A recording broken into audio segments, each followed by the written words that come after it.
and I have recently read the article What Makes a Good Salesman by David Mayer and Herbert M. Greenberg. They touched about a lot of topics in this article.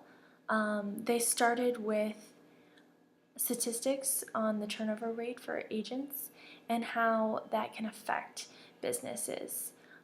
They also found some research that concluded that ego, drive, and empathy were the two primary characteristics that make a good salesman, and I have to agree.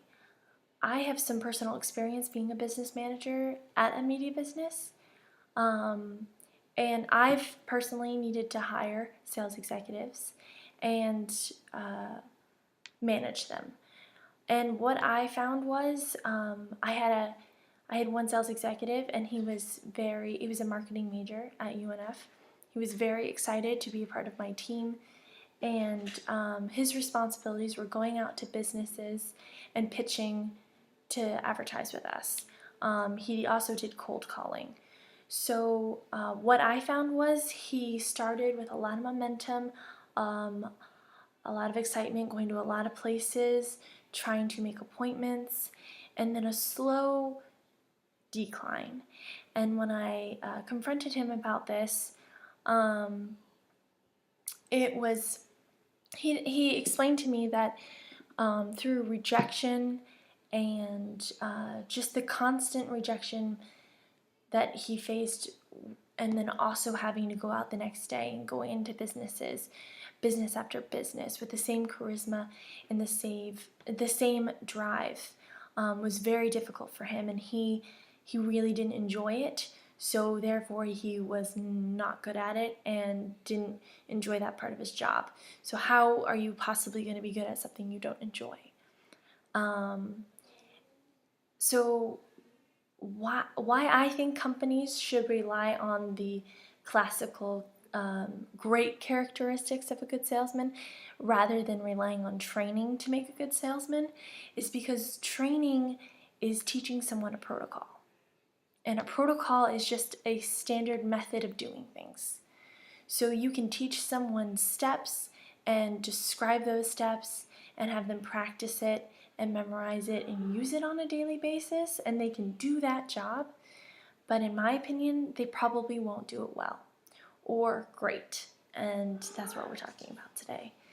So what I believe makes a good salesman is similar to what they concluded: ego, drive, empathy, but also I think that ambition and dedication are huge, and you can see that in someone's resume.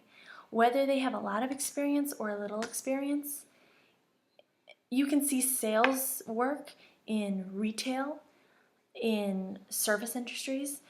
When you know if you sell an item and you get a piece of the revenue, you understand how important that sale is to you, and you have an ego drive to be competitive. People who are competitive and want to do well, want to succeed, want to earn money to provide themselves, you can see it in someone's work.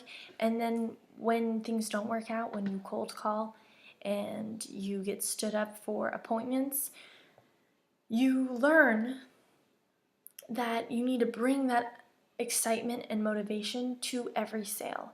So you can't be held up on one person rejecting you. You need to keep going, and someone with ego drive and confidence has that. And in my opinion, they will succeed farther than someone who doesn't.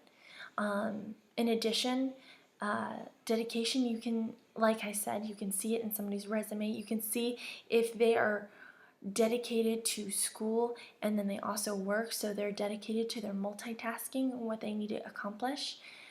You can see it if someone is good at retail, if they have shown, if they've won awards, if they've won an Employee of the Month award, or if they've been promoted to a manager position. It involves a lot of trust and understanding to the job at hand.